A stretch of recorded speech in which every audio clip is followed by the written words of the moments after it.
네, 황규영 작가와 함께합니다. 어서 오세요. 예, 안녕하십니까. 자, 오늘 준비한 이슈는요. 네, 미성년 자녀가 있는 부부가 이혼을 할 때 양육권자가 아닌 상대방은 일정 금액의 양육비 지급을 약속해야 하는데요. 약속해놓고 지급하지 않는 양육비 채무 불이행의 문제가 좀처럼 해결되지 않고 있습니다. 예. 여성가족부 양육비이행심의위원회는 지난 7일 양육비 채무 불이행자 89명에 대해 제재 조치를 결정했습니다. 구체적으로는 운전면허 정지 53명, 출국금지 요청 25명, 명단 공개 11명이었는데요. 네. 이들이 지급하지 않은 양육비는 총 56억 원이 넘는 것으로 나타났습니다. 56억을 결국 그러면 양육을 지금 책임지고 있는 한 부모가 다 떠안았다 이런 얘기가 되는 거잖아요. 예, 그렇죠. 이제 89명이면 적어 보일 수도 있는데요.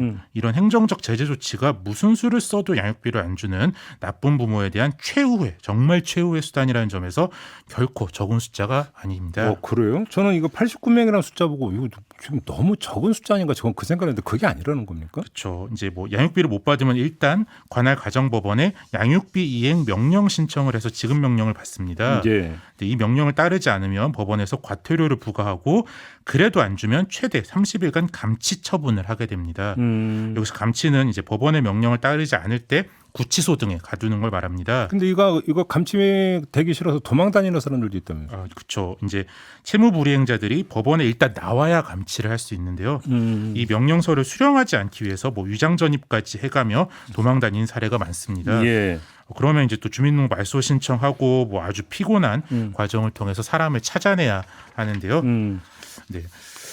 감치는 이제 최대 30일이고 형사처벌은 아니기 때문에 밀린 양육비를 주면 즉시 풀려납니다. 네. 근데 이 감치 기간이 다 끝나고도 양육비를 주지 않는 사람에 한해서 앞서 말한 출국금지, 운전면허 중지 등 추가적인 제재 조치를 하는 겁니다. 그래서 이제 여성가족부의 제재 조치가 실효성이 떨어진다, 감치 명령 전에도 할 수 있도록 해야 한다는 주장도 있습니다. 그러니까 여성가족부의 이 그 조치는 그 전 단계에서 이루어질 수 있는 모든 조치를 다 했음에도 불구하고 안 한 사람들을 대상으로 한다. 이런 얘기가 되는 법원의 거예요. 감치까지 받아서 이제 구속은 아니지만 예. 이제 그렇게 감치까지 가서 갇혀 있던 상태까지도 돈을 안 준 사람들의 하나는 거죠. 그러면 여성가족부까지 찾아가야 되는 사람 입장에서는 이거는 엄청난 지금 그 절차를 다 거치고 난 다음이 되겠네요. 그렇죠. 이제 이 과정이 얼마나 힘드냐면 일부 로펌들에선 지급 명령 신청부터 여가부 제재 조치 신청까지 올인원 패키지 상품을 만들어서 광고하는 정도입니다. 한부모 가족을 그러니까 부모를 대상으로 저희가 다 해드릴게요. 이런 겁니까? 예, 그렇죠. 이제 아이를 혼자 기르는 사람들이 엄청 바쁘잖아요, 사실. 예, 그렇죠. 예, 이 과정이 너무 힘들기 때문에 혹은 이렇게까지 해도 상대방에서 정말 돈 나올 구석이 없어 보여서 제재 조치 단계까지는 안 가고 포기하는 경우가 사실 대부분입니다. 그러니까요, 사실은. 이러면 좀 더 쉽게 접근할 수 있는 뭔가 좀 방편을 찾아야 되는 거 아닙니까, 정부가? 그래서 2015년에 양육비 이행관리원이라는 지원 조직을 만들었는데요. 예. 네, 그런데 2021년 기준 소속 변호사가 12명에 불과할 정도로 아주 작은 기관입니다. 그래서 이제 저소득층밖에 지원을 못하고 있고 그나마도 한참 기다려야 합니다. 네. 이 양육비 이행관리원이 미니 부처인 여성가족부 산하의 한국건강가족진흥원 또 밑에 있는 기관인데요. 예. 산하의 산합니까? 예. 그러다 보니까 예산과 지원이 턱없이 부족합니다. 네. 게다가 지금 여성가족부 폐지 논란 속에서 이 양육비 이행 관련의 운명도 풍전등화다 이렇게 불안해하는 목소리가 큽니다. 그럼 좀 대안을 모색해야 되는 거 아니에요? 그렇죠. 전문가들은 크게 두 가지 방안을 제시하고 있습니다. 예. 일단은 미지급 양육비를 국가가 대신 내주는 방식인데요. 국가가 먼저 주고 채무 불이행자에게 체납세금처럼 받아내는 방식인데요. 예. 이제 더불어민주당 서영교 국회의원이 작년 3월 이런 내용의 법을 발의했습니다. 예. 근데 이제 우리가 체납세금도 받아내기가 진짜 어려워서 드라마도 나오고 그러잖아요.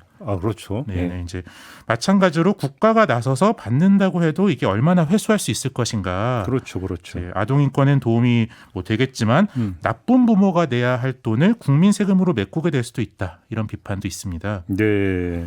또 다른 방안으로는 양육비 이행 관리원을 더 강화해서 처음부터 양육비가 밀리지 않도록 관리해야 한다는 주장인데요. 이건 조직과 예산이 커지면 가능한 방식입니다. 그런데 이제 정부가 여성가족부 폐지 주장을 지금 하고 있는데 그 속에서 이런 고민들은 전혀 보이지 않는 게 사실 문제입니다. 그래서 이 방식 또한 당분간은 이루어지긴 좀 어렵지 않을까 생각합니다. 아니 그 양육비라고 하는 게 이혼한 전 배우자한테 잘 먹고 잘 살라고 주는 돈이 아니잖아요. 내 자식 그렇죠. 키우는 데니까 쓰라고 주는 돈이잖아요. 네네. 이거는 뭐 아빠든 엄마든 부모된 이건 도리 아닙니까? 당연히 해야 되는 거 아닌가요? 그렇게 생각하지 않는 분들도 많은 것 같습니다. 아니 자기 자식 양육비인데 왜 이래요? 그렇게 다들 제이비처럼 좋은 부모면 아이들이 참 잘 큰 텐데. 뭐 그렇게 연결을 지을 건 아니고. 그러니까 가끔 뉴스로 보다 좀 절망스러운 게 부모 같지 않은 부모들이 좀 있어요. 네, 맞습니다. 좀 답답하죠 이럴 때. 인륜이라고 하는 게 있는 거잖아요.